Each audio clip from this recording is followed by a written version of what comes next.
إلا الله وحده لا شريك له وأشهد أن محمدا عبده ورسوله صلى الله عليه وسلم. اللهم صل وسلم على نبينا محمد وعلى آله وأصحابه ومن تبعهم بإحسان إلى يوم الدين. أما بعد. Jamaah sekalian, jamaah Qiyamul Lail yang insyaallah senantiasa dalam lindungan Allah Subhanahu wa taala.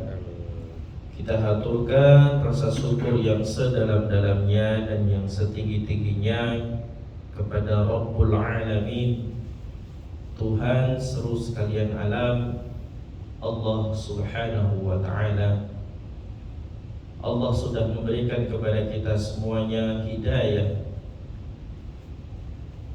dari kata hadiah yang maknanya adalah pemberian jamaah sekalian.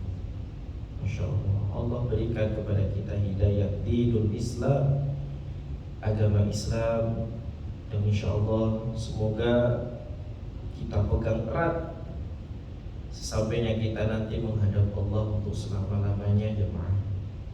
Karena hanya dengan ini kita senantiasa akan diakui masuk dalam jannahnya Allah Subhanahu wa taala. Selanjutnya jemaah, selain daripada hidayah, Allah berikan taufik kepada kita semuanya dari kata wafaqah yang maknanya kesesuaian antara dua hal. Apa yang Allah inginkan dengan apa yang kita inginkan itu sama. Allah inginkan kita bangun di sepertiga malam terakhir, kita bangun, berarti kita mendapatkan taufik. Wayai poso sunnah, terus kita puasa dan kita sukses puasanya dari awal sampai akhir, kita minum, makan dan sebagainya, berarti kita mendapatkan taufik. Kita pengen umroh, dilalah nyelengi sidik, jalan sidik. Kok dilalah ya alhamdulillah nggak ada kendala. Istri nggak sakit, suami nggak sakit, anak-anak kita sehat, nggak ada biaya yang berarti kecuali biaya harian. Kok lama-lama tabungan kita cukup untuk umroh sekeluarga, berarti kita dapat taufik. Maka jemaah sekalian, akses kemudian ibadah ini adalah taufik. Kita dimudahkan dalam beribadah kepada Allah Subhanahu wa taala, ini berarti kita termasuk orang yang mendapatkan taufik. Begitu banyak orang di luar sana jemaah, Masya Allah, orang yang ingin ibadah mau kepengen tok, tapi nggak bisa ngelakuin. Gimana mau ngelakuin? Dia sibuk dengan dunianya. Sekolah nunggu pensiun, giliran udah pensiun sibuk ngomong butuh, sibuk kegiatan yang lainnya, ketambahan saya ini bisnis online. Masya Allah, kapan ini Arab dan serius ibadah, belajar agamanya kapan? Padahal belajar agama itu setingkat ulama kibar aja selalu belajar agama. Tidak ada surut-surutnya dalam semangatnya menjadi thalib, menjadi orang yang penuntut ilmu. Gak ada putus semangatnya, gak ada. Selalu semangatnya itu selalu berkorban untuk menuntut ilmu agama. Maka jemaah sekalian, di antara kita sekian banyak pensiunan apa wae lah, kok masih diberikan kenikmatan, kemudahan dalam beribadah. Ya Allah, nek tak titeni kok alhamdulillah saya itu mudah ibadahnya, disyukuri.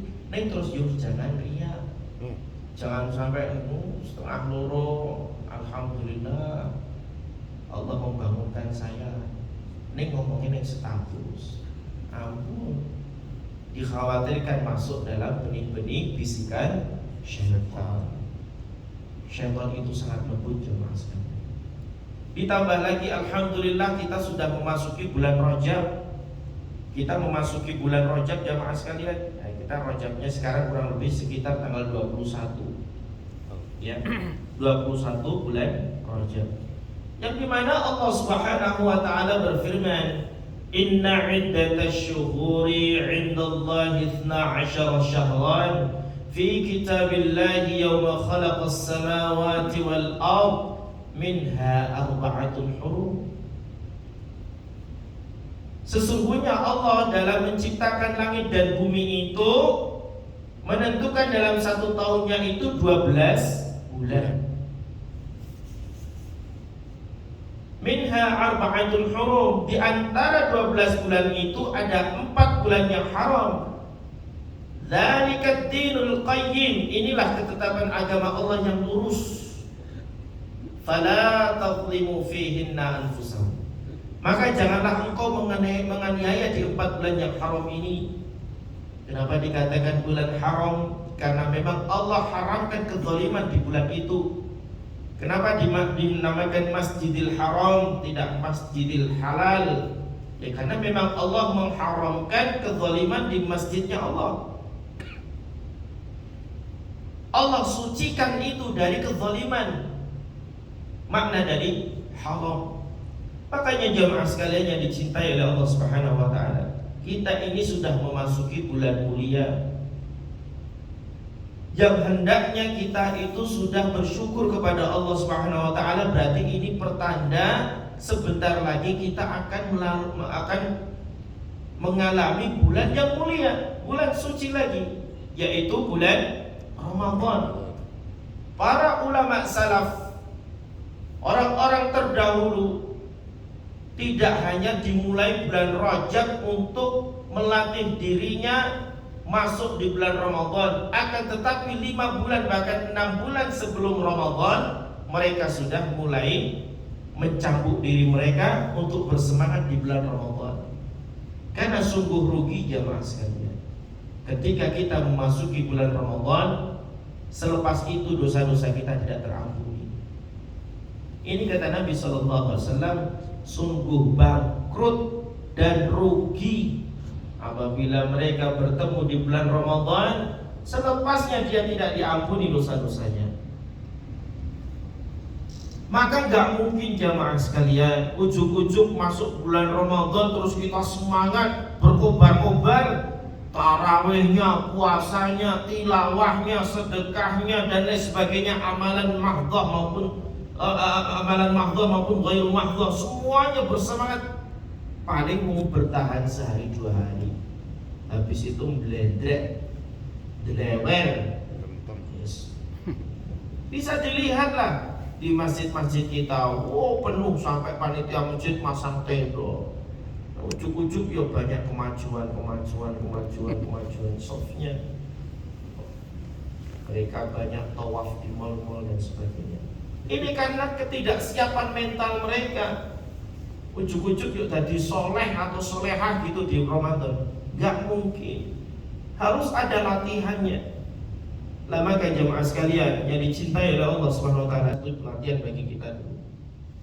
Alhamdulillah Allah Subhanahu wa taala berikan taufik kepada kita semuanya, latihan untuk beramal saleh. Dan kita alhamdulillah dipertemukan oleh saudara-saudara kita semuslim dengan dalam rangka untuk ketemu alumni gitu kan. Temu kangen, ketemu alhamdulillah, dengan harapan kalau ketemu dan berpisah itu hanya mengharap wajah Allah. Jangan cuma ketemu karena pengen gayengnya, gak dapat faedah panjenengan. Ketemu karena pengen gayeng, pengen ngopi bareng, pengen pit-pitan bareng, malah mosprok, gak ada faedahnya. Kalau ketemu dan berpisah, kata Nabi SAW, karena Allah Subhanahu wa taala nanti tatkala salah satu saudara kita atau kita yang masuk surga duluan, maka kita cari saudara kita yang kita sering bertemu karena Allah, berpisah karena Allah, kita saling bertemu, kita saling mencari. Nanti Pak Darmono, gila nggih tetep asmanipun Darsono. Oh Pak Darsono. Super. Endi to kancaku si akeh. Terus kita bertanya kepada Allah Subhanahu wa taala, "Ya Allah, di mana teman saya si A? Padahal dulu kita sering berjamaah bareng. Kita sering menuntut ilmu bareng. Kita saling menasihati di grup." Masya Allah. Tapi kok saya sudah masuk surga, kok saya enggak kelihatan. Maka apa kata Allah Subhanahu wa taala? Temanmu atau saudaramu itu masih masuk di dalam neraka. Masya Allah. Kita jemaah, ini makanya disebutkan di dalam satu hadis, ada dua orang yang masuk neraka namun tidak tersentuh api neraka. Siapa itu? Yang pertama orang macam kayak gini, seorang sahabat yang menolong sahabatnya di dalam neraka, mencari temannya di dalam neraka untuk dia syafaat, untuk dia tolong masuk ke dalam surga. Makanya jamaah, istilah ojo milih-milih karo konco itu istilah salah. Sama teman itu kita harus milih-milih, harus pilih teman mana nih yang ngajak ke surga, sahabat mana nih yang mau ngajak ke surga, dipilih. Jangan semua orang kita temani, karena orang nanti di yaumul mahsyar akan dibangkitkan dengan orang yang biasa dia kumpuli. Kumpulannya modelnya bergajulan, yang kurang lebih kita nanti kumpulin ketika dibangkitkan model-modelnya seperti itu. Tapi kalau kumpulan kita, Masya Allah, kalau kumpul kok rasanya delok wajahnya saja kita sudah ayem, rasanya terus mengingat Allah. Pernah nggak panjenengan punya teman kayak gitu? Saya ada banyak. Nek ngerti wajah teman saya ini, rasanya di dalam hati saya ising. Kok kualitas saya gini-gini terus, gak nambah-nambah. Pernah gak panjenengan punya teman kayak gitu? Ayo, nek punya panjenengan harus melecut. Besok cerai itu teman seperti itu. Terus bilang, pegang tangannya, saudaraku, nek jenengan sesuk mlebu surga, delok aku rung ning surga, tolong goleki aku. Semono uga nek jenengan mlebu neraka, kok saya sudah masuk surga, saya akan cari panjenengan. Itu makna pertemanan jemaah sekalian.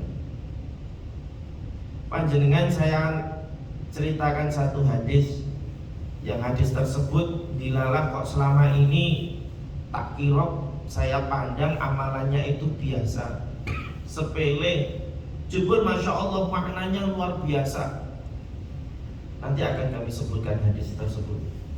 Jemaah sekalian, ini makna pertemanan. Makanya kita juga harus milih-milih sahabat. Tapi kalau teman, istilahnya teman yang tidak karib, silahkan. Sekalipun hatta, sekalipun non muslim, boleh kita jadikan teman, tapi tidak sampai pada karib. Ada loh jamaah yang hadis berbunyi tentang masalah keumuman dan masalah kekhususan. Contoh saja ini, man kana yu'minu billahi wal yaumil akhir falyaqul khairan aw liyasmut. Man kana yu'minu billahi wal yaumil akhir falyukrim jarahu. Man kana yu'minu billahi wal yaumil akhir falyukrim dhaifahu. Barang siapa yang dia beriman kepada Allah dan hari akhir, maka berkatalah baik kalau tidak bisa diam. Berkata baik kepada keumuman orang, saudara kita muslim maupun non muslim, teman kita karib maupun bukan karib, itu keumuman. Termasuk tatkala kita memegang HP, kira-kira di grup-grup itu ada komentar miring nggak? Terus kita kadang komentar, kayak pinter-pinter. Sudah masuk subuh ya, Masya Allah. Tidak apa-apa, kita kasih waktu 5 menit lagi. Jemaah sekalian yang dicintai oleh Allah Subhanahu wa taala, ini jemaah makna perjuangan kita. Maka hadis ini berlaku umum. Barang siapa juga yang beriman kepada Allah dan hari akhir, maka muliakanlah tetanggamu. Apa ya Nabi bilang tetangga muslim? Enggak, ini umum. Kita harus adil, kepada siapapun harus adil. dumeh tukunan muslim, kita buka warung kelontong, es lilin rego 100, didol 500. Nggak boleh. Harus adil kita di dalam tetangga. Tidak boleh pilih kasih antara muslim maupun non muslim. Ini jelas dalam syariat kita seperti itu. Dan juga jamaah, barang siapa yang dia beriman kepada Allah dan hari akhir, maka muliakanlah tamumu. Apa ya bilang tamu muslim? Enggak, ini umum. Kita memuliakan tamu teko aja dijak ngobrol ngecuprut nanti ngumpluk wedang putih ora metu. Segera, ini kata Nabi sallallahu alaihi wasallam, kalau memang ada beberapa hal yang harus disegerakan, salah satunya adalah menjamu tamu. Maka jemaah sekalian, saya akan membawakan satu hadis karena ini sudah masuk subuh.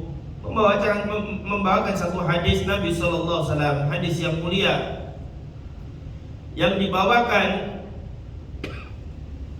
oleh Ibnu Umar radhiyallahu anhu.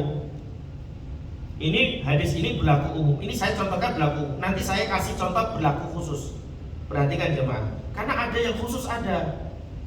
Contoh, kita kalau suruh pilih pemimpin muslim apa umum? Muslim apa umum? Muslim. Berarti ini amalan khusus ya? Setuju ya? Ya, ini contoh seperti itu. Ada umum, ada khusus. Ini saya contohkan yang umum dulu. Dari Ibnu Umar radhiyallahu anhu, Nabi sallallahu alaihi wasallam bersabda, "Wa man kana fi hajati akhihi kana Allahu fi hajatihi." Siapa yang biasa membantu hajat saudaranya, maka Allah akan senantiasa menolong dalam hajatnya. Ini berlaku secara umum. Barang siapa yang kita entengan tangan, kita entengan kepada siapapun, kita bantu mereka, meskipun dia menguntungkan kita atau tidak menguntungkan kita, kita bantu sesuai dengan apa kemampuan kita. Maka seperti ini rumusnya jemaah sekalian. Terkadang sebagian orang membantu saudaranya itu dengan ikhlas, kita luar biasa, membantu ngatek getih. Soalnya saudara itu membawa dampak positif untuk kita, membawa keuntungan untuk kita. Misal, nek kita butuh duit, ngutangi. Ini nggak boleh seperti ini. Entah itu menguntungkan kita atau tidak menguntungkan kita, bahkan orang yang sering menjahati kita, nek butuh kita bantu. Kita bantu. Ini makna daripada pertemanan, persaudaraan. Hadis yang dibawakan oleh Abu Bakar juga demikian jemaah sekalian. Wallahu fi aunil abdi ma kana abdul fi auni akhihi. Allah senantiasa menolong hamba selama ia menolong hambanya atau menolong saudaranya. Allah akan senantiasa menolong saudara atau menolong hambanya, menolong kita. Kalau kita punya hajat, misal terkadang seseorang itu dibenturkan dengan satu peristiwa, yang peristiwa tersebut terkadang kita sendiri tidak bisa memecahkan, tapi kok ujuk-ujuk ada solusi, ada aja yang menolong. Ini bisa jadi karena buah dari kita dulu pernah menolong seseorang yang jawabannya atau syafaatnya baru datang 10 tahun atau mungkin puluhan tahun kemudian. Maka jemaah sekalian yang dicintai oleh Allah Subhanahu wa taala, jangan pelit nolong temen. Bantu sebisa kita tentunya, ini juga jangan sampai diada-adakan. Selanjutnya jemaah sekalian yang dicintai oleh Allah Subhanahu wa taala, hadis yang dibawakan oleh Ibnu Umar radhiyallahu anhu, Nabi sallallahu alaihi wasallam bersabda yang maknanya, manusia yang paling dicintai oleh Allah Subhanahu wa taala adalah yang paling memberikan manfaat bagi manusia lainnya. Ini hadis secara umum. Ada muslimnya di sini? Enggak ada. Berarti ini hadis secara umum. Jadi apabila kita orang yang paling dicintai oleh Allah Subhanahu wa taala adalah orang yang memberikan manfaat bagi orang yang lainnya, secara khusus dan secara umum semuanya. Entah itu muslim maupun non muslim, entah itu memberikan dampak keuntungan untuk kita maupun tidak memberikan dampak keuntungan untuk kita. Maka jemaah sekalian yang dicintai oleh Allah Subhanahu wa taala, ini menjadi introspeksi bagi kita semuanya. Kek selama ini aku sudah termasuk orang yang pilih kasih. Selanjutnya, adapun amalan yang paling dicintai oleh Allah adalah membuat muslim yang lainnya bahagia. Tuh. Ini ada kata-kata muslim? Ada. Tapi secara umum pun juga dimasukkan ke dalam keumuman manusia. Tapi secara khusus, kalau kita memberikan atau memasukkan kebahagiaan kepada saudara kita yang muslim, maka ini pahalanya lebih besar. Selanjutnya, Nabi SAW mengatakan, mengangkat kesusahan dari orang lain. Ini Masya Allah. Pernah gak jamaah sekalian, khususnya di musim pandemi seperti ini, banyak orang susah. Saya sendiri punya teman, dulu omsetnya 70 juta, 80, sepi-sepinya 40, berusahanya tutup. Mau kok karyawannya jumlahnya papat-papatnya butuh duit. Masya Allah. Kita alhamdulillah jamaah. Kalau kita tahu seperti ini, bagaimana sikap kita? Pernahkah kita telepon orang tua kita, Pak, Bu, pripun kabare, Pak D, Bu D, ponaan-ponaan? Apa kita hanya merasa nyaman dengan posisi kita? Terkadang orang itu sudah masuk titik nyaman, tidak peduli dengan lingkungan. Tonggo meleh orang ngerti. Masya Allah, sungguh tidak beriman orang semacam ini. Karena apa? Karena dia tidak tahu menau, dia apatis. Pak, perkaranya kalau kita nggak tahu, kalau nggak tahu itu nggak masuk syariat. Orang itu kalau nggak tahu tidak dibebankan dosa. Perkaranya kalau nggak mau tahu itu tadi loh, wis ra ngerti nggak mau tahu. Bahkan yang parah, wis ngerti lelah luweh urusan. Masya Allah jemaah sekalian. Ini makna persahabatan. Membayarkan hutangnya atau menghilangkan rasa laparnya, kata Nabi SAW. Terus selanjutnya nih jemaah, perhatikan ini. Ini amalan yang sepele, ternyata pahalanya sangat besar di sisi Allah Ta'ala. Sungguh kata Nabi, aku berjalan bersama saudaraku yang muslim. Ini ada kata muslim. Sungguh aku berjalan bersama saudaraku yang muslim untuk sebuah keperluan lebih aku cintai daripada iktikaf. Iktikaf di Masjid Nabawi, Masya Allah. Selama berapa? 1 bulan. Bayangkan. Ini hadisnya sahih. Hadis riwayat Tabrani dalam Al-Mu'jam Al-Kabir nomor 13.280. Jemaah sekalian yang dicintai oleh Allah SWT, terkadang kita tuh gak nyadar amalan sepele kayak gini saja pahalanya besar sekali di hadapan Allah Ta'ala. Ngancani kancane, Masya Allah. Umpama, Mas, aku buat dikancani vaksin, hajat gak ini? Hajat. Mas, aku buat dikancani ngurusin, hajat gak ini? Hajat. Mas, buat aku dikancani ngurus sertifikat, hajat. Kita meringankan beban mereka, padahal mengancani loh. Orang itu kalau dikancani timbul rasa percaya diri. Mau nek wong tawuran kayak gak mungkin tawuran kok siji. Gak mau tawuran itu mesti jamaah. Nek duwe kanca rasanya percaya diri. Saya tuh guru SMA jamaah. Yang murid saya itu kalau izin, Pak, saya izin ke belakang. Sing izin siji, sing melu loro, ya enggak? Ayo biar sing pernah sekolah lak ngono kuwi. Kok biasane mampir neng kamar mandi, bareng mampir neng kantin jajan. Ono kancane, kok nek diseneni bareng soalnya enak, orang mau diseneni dhewean. Ini enaknya kita itu dikancani seperti itu. Kita ngancani teman kita, tapi yo gini, niatnya karena Allah Subhanahu wa taala, bukan karena wah ora kepenak aku jaluki tulung ra iso ra penak ya aku. Jangan rapi. Niatnya karena Allah Ta'ala, mengharap wajah Allah Subhanahu wa ta'ala. Ini saja jemaah sekalian yang kita cintai, yang insya Allah dirahmati oleh Allah Subhanahu wa ta'ala. Makna dari pertemanan seperti ini, maka kita jadi orang tuh entengan tangan. alumni kayak gini kumpul yo tidak hanya sekedar kumpul-kumpul pit-pitan madang turu, enggak, yo ada muhasabahnya. Terus nanti ada kira-kira kancane awak dhewe, wah lah kayak wis meninggal, innalillahi, bersyukur saya iso mangan, saya iso ngrasake pedes asin gitu. Jare wong Jawa kan ngoten niku.